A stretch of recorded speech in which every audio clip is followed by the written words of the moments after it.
Hola, yo hoy le voy a hablar de varios capítulos del libro de mis manos y comenzando con el capítulo 6 que habla de los padres de las vírgenes. Em, en ese tiempo, ya estamos hablando como en los años 400, este, hay un apartado en este capítulo que se llama El gozo de los padres piadosos. Ahí marqué una frase que dice: quiso Jesús ser coronado de espinas, cargarse con nuestros delitos y padecer por nosotros, para que de las espinas y tribulaciones de la mujer naciesen rosas de virginidad y lirios de continencia.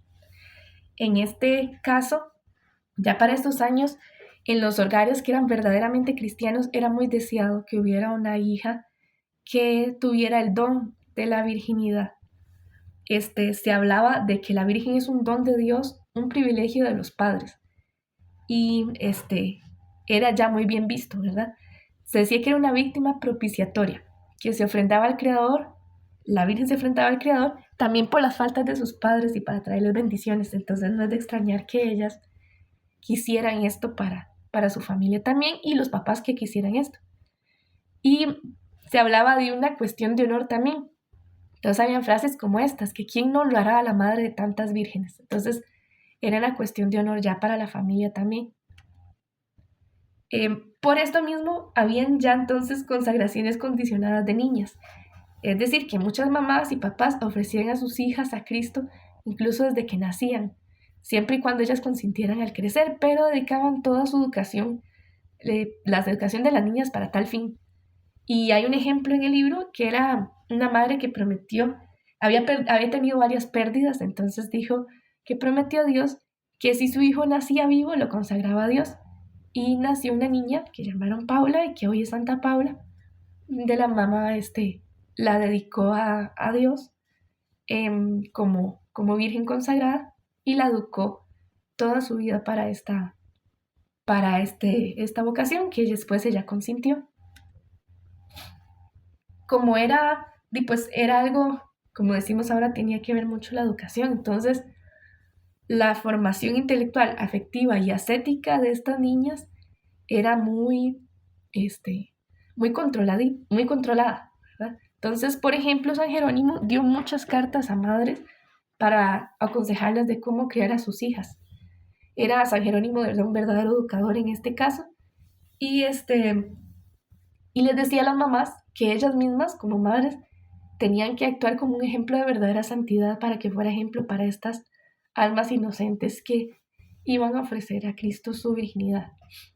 Les decían que fomentaran los sentimientos delicados, de dulzura, que cuidaran las compañías que iban a tener estas niñas, que le cuidaran la forma de vestirse, que cuidara que no se vistieran por vanidad ya desde niñas, y que cuidara su formación intelectual, por ejemplo, que aprendieran a leer, que memorizaran salmos, evangelios, escritos de profetas, y que en su vida tuvieran esta disciplina desde niñas de lo que era lectura, oración y trabajo.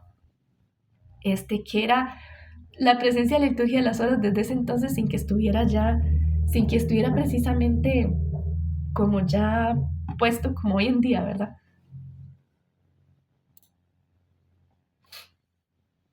Bueno, por otra parte estaban las familias que no eran verdaderamente cristianas o que eran paganos, ¿verdad? Y que sus hijas cristianas querían el ofrecerse a Dios como vírgenes consagradas. Y entonces enfrentaban estos problemas, que era el peso de la patria potestad, que hablamos en algún otro momento, que era esta tradición romana donde el papá era el que decidía por sus hijos, ¿verdad? La máxima autoridad en su casa. Incluso esta patria potestad venía también por parte de la madre. Digamos, si no era el padre el que no estaba de acuerdo, pero la madre tampoco estaba de acuerdo, entonces no había nada que hacer. Hay un proverbio de la Roma clásica que desvela como por qué, ¿verdad? Este contexto cultural. Y que dice: hija, nos debes nietos, que era la parte más importante de una mujer en esa época. Pasaba entonces que si la Virgen se decidía y se enfrentaba a su familia, quedaba bajo la custodia de su propia miseria, porque la familia entonces no la amparaba. Y era una sociedad muy pagana en Roma, y por eso era una figura muy importante el obispo para el ánimo de estas vírgenes que se enfrentaban ellas solitas al mundo. Por otra parte, ya no solo viendo la parte de los papás, también hay que entender el dolor de las hijas, de que amaban a sus padres, ¿verdad? Y les dolía no poder complacer a los sueños que ellos tenían para ellas, que un matrimonio, que una buena familia. Y ellas decían que entonces era menester en estos casos refugiarse en el poder divino del esposo. Era lo único que había en esos casos. Y hay escritos que testifican estas batallas interiores que ellas tenían. Temor, la audacia, la valentía que ocupaban, la inmolación desde ese momento por querer, en el momento de querer decirles a sus padres, sin saber si las iban a apoyar o no. Por aquí vemos, por ejemplo, la imagen de Demetria, que la veíamos en la diapositiva anterior también. Y hay también un apartado en el libro que se llama En pleno combate, porque estas confesiones a sus padres, por decirlo de alguna manera, de lo que ellas sentían en su corazón, a veces se encontraban con verdaderas oposiciones. En el año 346 está la historia de la piadosa Acela, una virgen consagrada, que se enfrenta a su familia a la tierna edad de 12 años y que su vida después de ello le valió los elogios de San Jerónimo. Estaban también los sermones de los obispos que motivaban a las vírgenes y bueno, de una u otra forma cada virgen tuvo que enfrentar muchas espinas, ya sea en su casa cristiana o pagana. Bueno, ya en el capítulo 7 habla de los laudes de la virginidad. Y este capítulo está repleto de aspectos literarios y de poesía.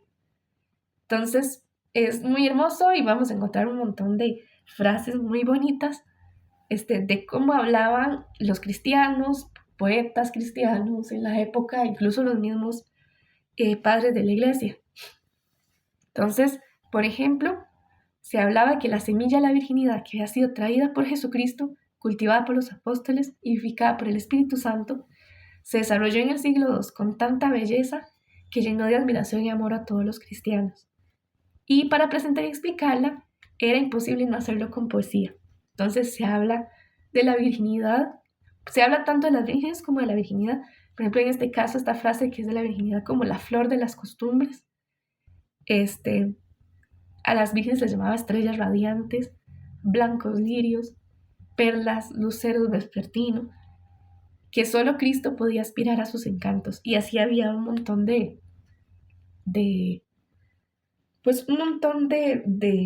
palabras para referirse a este tema. Había inspiración también en los elementos cultuales, no solo de la naturaleza. Entonces se les hablaba, por ejemplo, que eran el arca de la alianza, nuevos templos, vasos consagrados a Dios, santuario de virtudes, altar dorado. Y también se comparaba a las vírgenes con espíritus angélicos o que también que era para su cuidado. O sea que los coros de los ángeles revoloteaban alrededor de ellas para protegerlas. Las comparaban con ángeles. O sea, por ejemplo, este caso que se decía que las vírgenes eran un coro angélico en la tierra. En la derecha, en la parte inferior derecha, podemos ver, es una iconografía, un cuadro, está pintando a Santa Cecilia, la Virgen Romana, y la vemos, ¿verdad? Que como ante el hombre a que la quisieron casar, él la protegió el ángel. Entonces representado en el cuadro. Estos cantos y estas poesías también estaban asentadas sobre la base del matrimonio. Esto es una parte importante. Que los trovadores, que son estos personajes que cantaban y que creaban canciones, temerosos que sus cantos perecieran, digamos, hicieran y eran tan hermosos para las vírgenes que hicieran parecer como malo el matrimonio, hicieron aclarar este punto. Entonces hay grandes exposiciones sobre las excelencias del matrimonio en capítulos de tratados de virginidad. Se habla también de que la iglesia y su belleza de dones y carismas, ¿verdad? Que hay virginidad, viudes, matrimonio y tantos otros. Se habla de cosas así, que si rebajas la gloria del matrimonio, reduces la gloria de la virginidad también. Sin embargo, no dejaban de exaltar el estado virginal por sobre el matrimonio, que era algo muy propio en esta época. Y siempre apelaban a las palabras de San Pablo cuando dice que la que se casa forma un solo cuerpo con el varón, pero la Virgen forma... Ah, no, perdón. Apelan a las palabras de San Pablo que decía que era mejor quedarse soltero, y de ahí sale esta frase de San Atanasio, que la que se casa forma un solo cuerpo con el varón, pero que la Virgen forma un solo espíritu con el Cristo. Y se hablan de frases así, ¿verdad? De que la Virgen de Cristo, amada por el Rey de Reyes, dedicada al Señor de los Señores, consagrada al Dios Omnipotente, siempre esposa y siempre virgen. Y así muchas más frases. Esta frase, esta parte del libro me llamó mucho la atención porque creo que es algo que también podemos meditar hoy en día, desde algo que hacían las vírgenes en su principio, que se decía que había culmen, oblación y martirio en la entrega de una virgen a Cristo. Culmen porque para aquellas generaciones, ¿verdad? La virginidad era el culmen y corona de todas las aspiraciones y de todas las virtudes. De hecho, se decía que era el inicio de las virtudes y era una transfiguración de la naturaleza humana hacia la sublimación. En alguna parte decía también, no sé si lo menciono más adelante, que era una muestra de la encarnación de Cristo en nuestra debilidad humana, el que nos hubiera dejado la virginidad o la continencia. Después se habla de oblación, porque se hablaba de que las vírgenes en su consagración se arrojaban enteras, sin reservas, en unas llamas de un sacrificio, que era un holocausto ante Dios, su ser. Y un martirio porque fue considerada, de hecho, la virginidad como un martirio, porque decía más bien que de la continencia se hacían mártires. No al revés, no que habían vírgenes mártires, sino que de ahí mismo nació el martirio, por su amor a Cristo. Decían que no solo el derramamiento de sangre es martirio, porque guardar el corazón en fidelidad es también una confesión de fe, como el martirio, que eso era lo más grande del martirio, no el sufrimiento en sí, sino lo que eso significaba, la confesión de Dios, ¿verdad? De la grandeza de Dios. Y decían que tal estado de virginidad exigía una fortaleza de espíritu también. Y los apóstrofes de la virginidad, en este pequeño subtítulo, se hablaba de la pureza como honra de los cuerpos, paz para las familias, la madre de la inocencia, que no busca galas con que ataviarse, imitación gloriosa de la vida bienaventurada, triunfo brillante, infancia continuada, superación de sí mismo. En esta diapositiva quise poner a la Virgen María, ¿verdad? Porque si se cumple todo esto que dice esta parte del libro, y si nosotros estamos aspirando a esta vocación, yo creo que nadie más que ella ha podido lograr las alabanzas que se hablan, por más santa que ella sea una virgen. Fue un pensamiento que me surgió, ¿verdad? De que todos estos rasgos de pureza los cumplió ella, a su cabalidad. Ya en el capítulo 7 nos hablan de algunos privilegios de la virginidad. Y este capítulo me llamó mucho la atención por cómo se llegó a valorar la virginidad e incluso traspasar un poco, en mi opinión, en algunos halagos. Hay una parte del libro dedicada a las vírgenes diaconisas y nos cuentan un poquito cómo eran ellas. Bueno, ya que se tenía tan buena impresión de las vírgenes consagradas, era esperar que la iglesia depositara en ellas su confianza. Y bueno, ya esto viene históricamente, ¿verdad? Que en Galilea ya algunas mujeres ayudaban a Jesús en su ministerio. A inicios, cuando empezó el servicio de las diaconisas, los grupos que empezaron a ser permanentes eran generalmente de viudas, porque se les exigía la decencia, la edad, la sabiduría. Y diaconisas y viudas llegó a ser un sinónimo. Estas ocupaban un lugar preferente después del clero. Tenían un rito semejante al de los otros órdenes eclesiásticos. Y me llamó la atención que en el libro nos ponen un pedazo que lo vemos a la derecha, el cuadrito que tenemos ahí, de cuál era la frase con la que consagraban a las diaconisas. Entonces, es muy interesante porque el obispo imponía las manos sobre ellas y hacía esta oración que vemos por ahí. En las constituciones apostólicas la colocaban entre el diaconado, que es sacramento de orden divino, y perdón que se escribió mal, es subdiaconado, que era uno de los primeros órdenes establecidos por la iglesia. El obispo, como mencioné, era el único que podía consagrarlas. Y en el cenit de su esplendor, las diaconisas pasó a ser las vírgenes casi exclusivamente las diaconisas, ya no solo las viudas.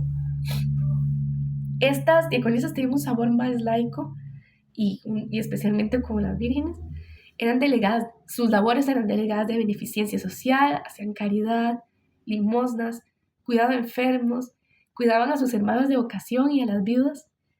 Y en los espacios puramente litúrgicos era el cuidado para aspectos que eran puramente femeninos, que el bautismo, porque como lo hacían por inmersión, ellas llevaban al lado del obispo, ¿verdad? Y servían en lo que necesitaran para cuidar la decencia.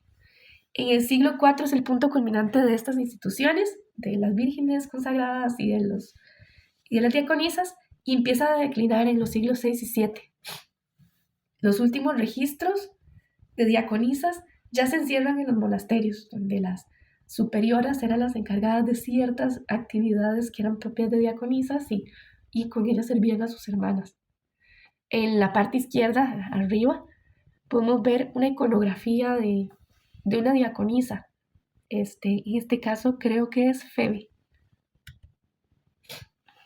Se hablaban, parte de estos privilegios que se daban a las vírgenes, se hablaban de unas jerarquías del espíritu, que quiero aclarar que no era jerarquía como lo conocemos aquí, sino que era como en cuanto más cerca podían llegar de Dios, o en cuanto espiritual, en cuanto a lo que debían cumplir, ¿verdad?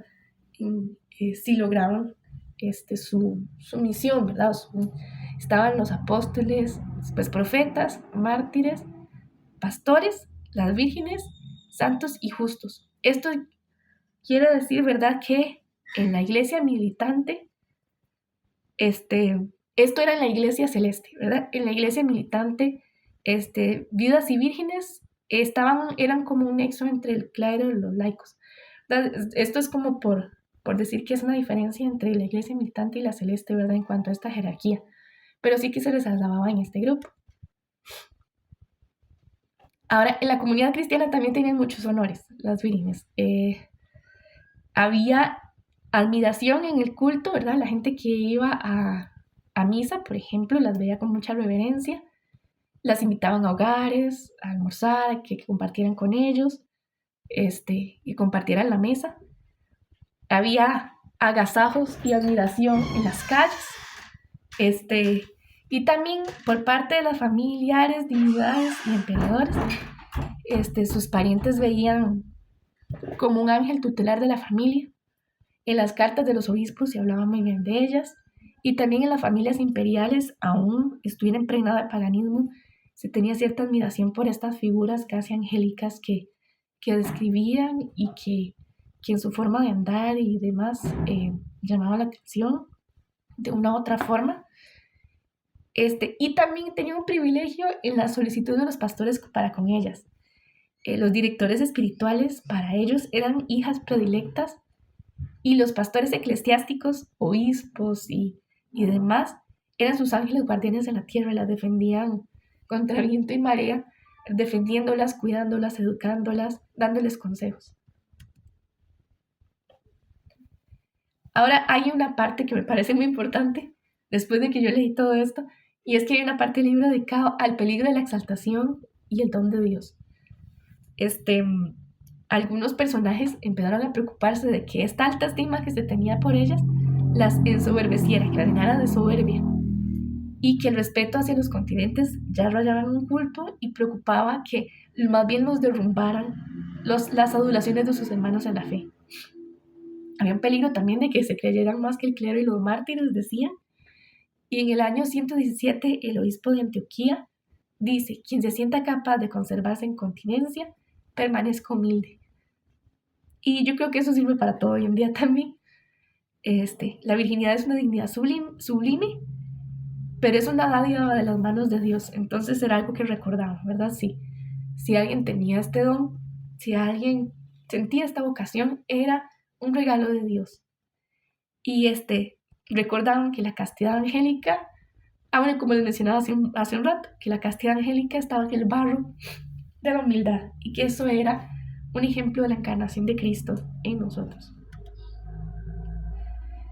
El siguiente capítulo está dedicado a la indumentaria de las vírgenes, el capítulo 9. Y este está muy interesante porque está muy relacionado en este caso con la moda y las costumbres romanas y algunas griegas. Se enfocó especialmente en las romanas. Entonces, algunas están mezcladas con esto. El medio ambiente femenino. Dice que en la antigua Roma el clima era muy mundano y sensual. Las mujeres usaban mucho maquillaje, tenían su forma de maquillaje, que usaban polvo de oro en el pelo, ¿verdad? En el cabello para verse muy radiantes, que tenían muchos perfumes, elaborados peinados. Y esto la verdad no me parece diferente a ningún otro momento, de verdad, incluso hoy en día.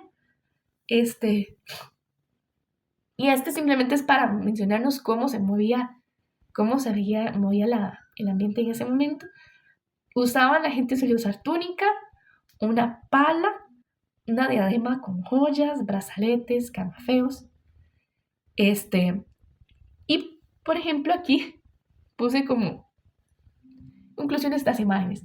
Entonces, por ejemplo, podemos ver algunas de las indumentarias que se usaban antes. Algunas son agarradas de películas que llegué a la conclusión de que tal vez lo estudiaron mejor, ¿verdad? No es que así fuera puramente. Tal vez lo más cercano era como para ver cómo se veía en una persona real, ¿verdad? Pero sí podemos ver joyas, aretes, zapatos muy elaborados, los peinados, como en la imagen más de la izquierda, ¿verdad? Que eran muy altos y voluminosos, con muchas trenzas. Sí hay registros en pinturas y esculturas. Entonces podemos ver la escultura de ese montón de rizos que se hacían con el cabello bien levantado. Y en esta pintura, ¿verdad? Que podemos ver las ropas que podían verse. Bueno, las vírgenes entonces hacen una renuncia al ornato en esas épocas. Había una concepción de que era visto como malo cambiar algo de lo ya hecho por Dios. Entonces optaban por no teñirse, por no pintarse, ¿verdad? Como quedar como más al natural. Y también se decía también en espíritu de esto, las aconsejaban de que no lo hicieran porque no tenían que agradar a nadie, que solo al Señor. Y aunque tenían conciencia de que muchas se arreglaban para sí mismas, decían que no precisaba porque la belleza de la Virgen era su pureza. Entonces, renunciaban al ornato. Hay una parte muy interesante dedicada a la tonsura del cabello y peinado de las vírgenes. Esto quiere decir al que le cortara el pelo como lo hacen algunas congregaciones religiosas, incluso hoy en día, ¿verdad? O que siglos después fue una práctica, y que esto se llegó a hacer hasta el siglo IV, a finales, y el V, cuando comenzaron los monasterios. Sin embargo, esto casi siempre se hacía en secreto, no era algo que hiciera en público, no precisaba que los demás lo supieran, y era una costumbre rara, pues para los griegos y los romanos el cabello era muy importante en la feminidad, no solo como algo de belleza, sino que significaba dignidad. Que es una mujer que se rapara el cabello se despojaba de su dignidad y más bien era visto como un castigo. Más bien significaba como para los cristianos de esos lugares era la gloria puesta por Dios sobre su frente. Incluso a veces decían que raparse era castigo de impureza y más bien una virgen que hubiera caído en este tipo de pecados o que hubiera sido infiel en este caso, era más bien donde recurrían a raparla. No, digamos que podría haber sido un castigo, ¿verdad? La virgen cristiana más bien se solía peinar con un peinado sencillo, casi siempre con un moño, como el que vemos en esta escultura, que era con una carrera en el centro, se peinaba hacia los lados y recogían con un moño sencillo O también decía que algún tipo de trenza que parecía como una diadema, y que recogía, pero muy sencilla, y que recogiera el cabello. Su vestido, la túnica y el manto de la virginidad.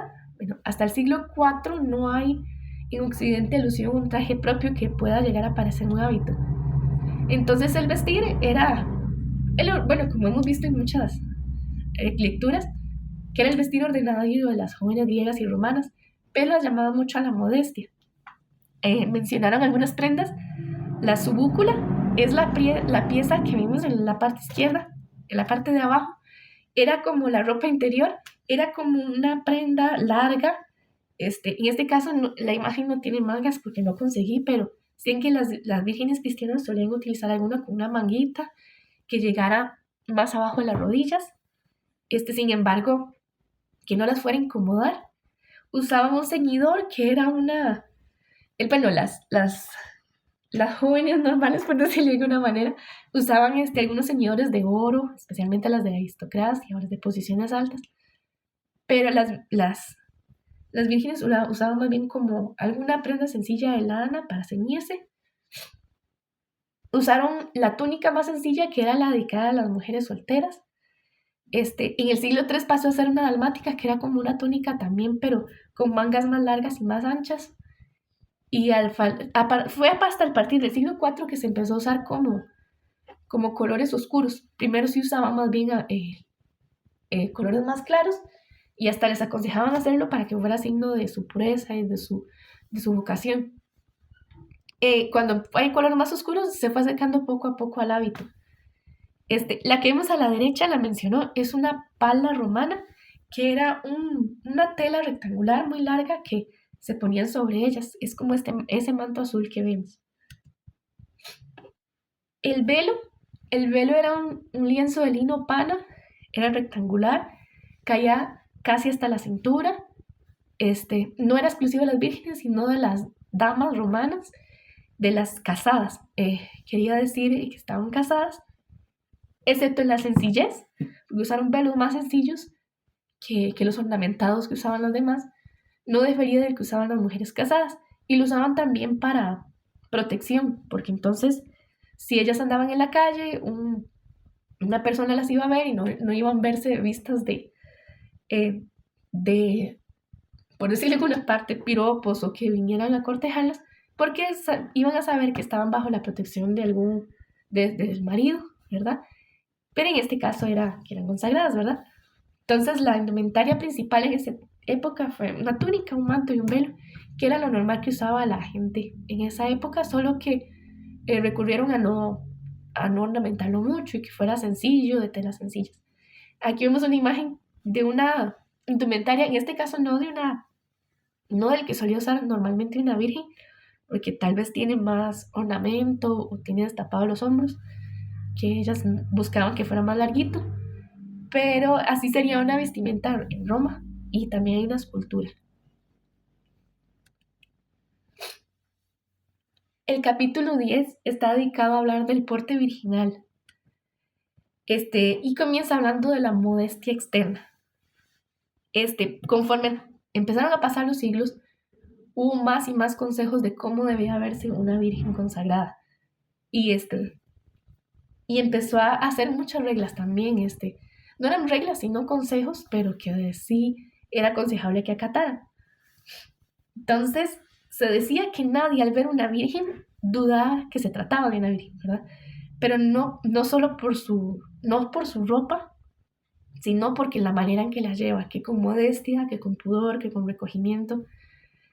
Pero que también hay registros de algunas que fueron amonestadas por exagerar, porque en este caso se presentaron desaliñadas, toscas. Se decía entonces, se veía mal visto porque decían que era por llamar la atención. Una virgen debía, nadie dudar de que era una virgen, pero por su actitud, por su candor, decían en algunas partes. Pero que ellas en su interior debían cuidarse y no llamar más bien la atención, ser personas muy cercanas a Dios, pero normales. Decía que estaba la gracia del pudor, que el pudor era una protección, San Ambrosio decía que en las vírgenes el pudor es el ornato de su edad juvenil, mostrar modestia consigo misma. Esta parte me llamó la atención porque se llamaba al cuidado no de lo que venía de afuera, sino de lo que salía de ella. Entonces, modestia consigo misma, para cuidado de sí misma. Porque la primera enemiga de una virgen es ella misma, decía San Atanasio. Esto era buscando llamar a que cuidara sus pensamientos, sus relaciones con los demás, el cómo hablaba, el por qué hacía las cosas, por qué se vestía de una manera u otra. La gracia del pudor no tenía que ser algo externo, era una estructura espiritual. Sí, como les mencionaba, lo que ella miraba, lo que ella sentía, lo que sentía en su corazón, las impresiones, los anhelos, que estuvieran todos dirigidos hacia Dios. Y eso era lo que la iba a distinguir, más que su vestimenta. Silencios y alegrías. En esta época se recomendaba mucho a las vírgenes y poco a poco, conforme pasaron los siglos, de que el silencio era para mantener el pudor. Se animaba a que las vírgenes fueran alegres, pero que en público se presentaran graves, serias, muy meditativas. Y el autor hace una nota muy importante, para que no lo vemos como que, ¿verdad?, que estaban como subyugadas, sino que todo esto tenía un porqué, un contexto con la cultura romana en ese momento. Daba un mensaje a los pueblos. Era una contraparte de las algarabías de la época. Entonces, que esto no tiene que sacarse de contexto. Y no olvidar que lo que estamos viendo es un matiz histórico. El capítulo 11 ya habla de la vida familiar. Y nos cuenta cómo era el confluir cotidiano de las horas de una virgen consagrada. Ellas vivían con sus familias y entonces tenían parte de estas rutinas familiares. La familia romana amanecía muy temprano, depende de la estación, entre 4 de la mañana o 7. Y entonces la Virgen se levantaba con su familia y la Virgen estaba normalmente exenta de administrar la casa. Y esto es porque yo primero pensé que era que no hacían oficios de la casa, ¿verdad? Y es más bien como porque la matrona, la dueña del hogar, la señora casada, ¿verdad?, era como que era la encargada de administrar qué se iba a hacer en la casa, qué iban a hacer los sirvientes, en el caso de las aristocracias, qué se iba a dedicar cada uno. Entonces ella estaba exenta de esto. Entonces dedicaba esas primeras horas a la oración. En la hora tercia, como a las 9, era el desayuno que se hacía en familia y luego se dedicaban a actividades manuales. Casi siempre les recomendaban que tejieran, que dedicaran actividades así a tejer, a usar sus manos. Más en Oriente, sí, que tal vez, o en estratos sociales más bajos, cocinar, cuidar la casa, el arreglo del hogar. Hacia el mediodía había un almuerzo, después había una siesta o un periodo de descanso, y después se podía dedicar libremente a la oración, a alguna otra labor que le hiciera falta, o a lectura espiritual. En la hora nona es donde aparece el primer choque como cultural entre los romanos y cristianos y que dificultaba esta relación de la Virgen con las familias, y era la hora del baño. Bueno, voy a devolverme un momento. Este es un atrio de una casa romana antigua que es donde solían ir después del almuerzo, que era un lugar como al aire libre, a veces tenía un pequeño estanque. Si tenía estanque era un lugar más opulento, de más dinero, pero sí era como un pequeño patiecito en el centro de la casa. Bueno, el problema del baño, regresando a eso, es que la cultura romana para ellos era muy importante irse a asear a unos espacios de baños, pero no era común que hubiera estos espacios en las casas. Entonces habían baños públicos enormes donde la gente iba a asearse y a bañarse. Y la moral cristiana descartó asistir a estos baños para las vírgenes, en realidad para toda la mujer cristiana, por las costumbres que ahí se presenciaban. Era un ambiente pagano, la gente llegaba, ¿verdad? Y todo lo que podemos imaginar. Pero para la cultura romana esto era muy importante, entonces incluso algunas vírgenes era muy difícil, porque había incomodidad, porque como les mencioné, en las casas no había baños, entonces podía haber hasta problemas de salud porque no se aseaban correctamente. Poco a poco, precisamente por eso, con el pasar de los siglos, los cristianos, los obispos fueron relajando estas medidas y fueron aceptando y ajustando a asistir a baños, y ya hubo como otras reglas y demás, por higiene, por salud, así como también aceptaron la gimnasia y el ejercicio, que en un principio no estaba tan bien visto. Las fiestas y banquetes era otro problema para las vírgenes cristianas, porque era desaconsejable su presencia. He ido observando en el libro que poco a poco, y conforme más siglos iban pasando, pues se iba limitando más a la Virgen a un espacio de silencio, como les mencionaba, a quedarse en su casa, a evitar como todo esto de la risa, ¿verdad? Incluso, para que se presentaran serias, acorde a su presencia, a su vocación, a cómo se veía en ese tiempo. Entonces tenían que discernir muy bien, y casi siempre mejor no asistir a fiestas, que en la familia, porque vivía en ellas en el aspecto familiar. Había muchas que por el nacimiento de un niño, que por el casamiento de otro y demás. Entonces se debían enfrentar a veces a sus familias y a sus propios sentimientos de ganas de ir en este aspecto. Y así nos introduce el capítulo 12 a la vida social que llevaban las vírgenes consagradas. Esto ya fue acercándose más hacia el siglo IV. Ya para esa época, las salidas del hogar no eran muy bien vistas para las vírgenes consagradas. Y se decía: no abandones tu casa a no ser por pura necesidad. La necesidad de tu casa sea tu deleite.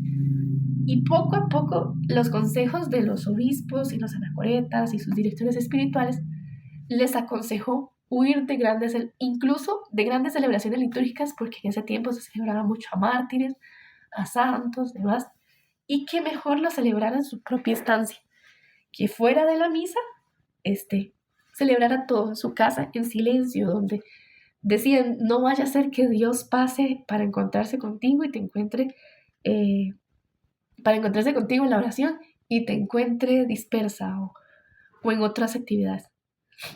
Aún no eran anacoretas, que se refiere como a esta parte de ascetismo, porque podían recibir visitas o sí podían salir a hacer caridad. Salían a las calles y iban a atender a enfermos, a viudas, a todo lo que necesitaran. Aquí se vuelve muy importante la relación con las demás vírgenes, porque como se podrá imaginar, si entonces debían cuidarse tanto de lo que conversaban, de lo que leían, de lo que veían, también pues no iban a encajar en lo que hablaba un grupo de matronas, por ejemplo, de señoras casadas o amigas de su edad, que seguramente tenían solo que encontrar en fiestas, y entonces sus amistades y conversaciones se volcaron entre ellas mismas, donde podían conversar con mayor libertad dentro de sus mismos ideales y cuidarse de ellas mismas, y también con algunas viudas. Entonces las vírgenes empezaron a visitar mucho, para almuerzos, porque se visitaban en las comidas para animarse mutuamente y hablar espiritualmente. Y esta unión las llevó en algún momento a comenzar a vivir juntas bajo el mismo techo, para su propio cuidado y para entenderse mutuamente, me imagino yo. Todo se fue, conforme el paso de los siglos, todo se fue volviendo un poco más reglamentario, e incluso con el trato con los directores ascetas, ¿verdad? Que eran estas personas con muchísima sabiduría y de mucha oración. Muchos eran directores espirituales, que ahora los vemos como acompañantes, pero eran directores espirituales de las vírgenes. Pero ya en el 249, el mismo obispo San Cipriano recomendó a las vírgenes que entre ellas se instruyeran, digamos, que las de más edad instruyeran a las más jóvenes, que comenzaron a dudar de tener direcciones espirituales como hombres, y ya empezaron a poner reglas: que debe ser un lugar adecuado y más público, para que no hubiera haber habladurías, para que no fuera a haber tentación, porque sin embargo valoraban mucho las palabras de estos ascetas, que tenían una gran pedagogía. Incluso cuando ya empezaron a vivir entre ellas, ya empezaron a aconsejar a que no vivieran juntas varias jóvenes, sino que siempre tuvieran la compañía de una de más edad. Y en cuanto a actividades de caridad, como les llamaban los ángeles de la misericordia en la tierra, y estaban atentas a las necesidades de huérfanos, heridos y demás, su puerta estaba abierta para ello, pero con el pasar del tiempo también fue centrándose más en el recogimiento de su casa y en oración y no salir tanto. Y esta sería mi presentación por mi parte. Espero que estén muy bien y que haya quedado claras algunas cositas de estas lecturas que estaban muy, muy interesantes. De mi parte, yo como conclusión, me parece muy interesante, pero siempre nunca olvidar como contextualizarlo, o eso fue como a lo que yo llegué, ¿verdad? De imaginarlas como hace tantísimos siglos y, y no es contextualizarlo. Y después algo que me pareció muy interesante es cómo el libro no lo mencionó, pero creo que poco a poco se va acercando a lo que ya se convirtió en vida religiosa. Y en vida religiosa de claustro, ¿verdad? Que fue como lo primero, de vivir juntas ellas, de no salir del silencio, con tantas reglas y como todo poco a poco, incluso su mismo vestir se fue tornando hasta ya llegar al hábito, me imagino, aunque no lo abro el libro, más adelante, porque en el momento mencionaba también de que su mismo vestimenta al final era muy, muy común de verlas, como que se lograban identificar por los colores que llevaban o la forma en que llevaban el vestuario. Entonces me llama mucho la atención eso. Entonces, bueno, aquí quedaría mi presentación y saludos a todos.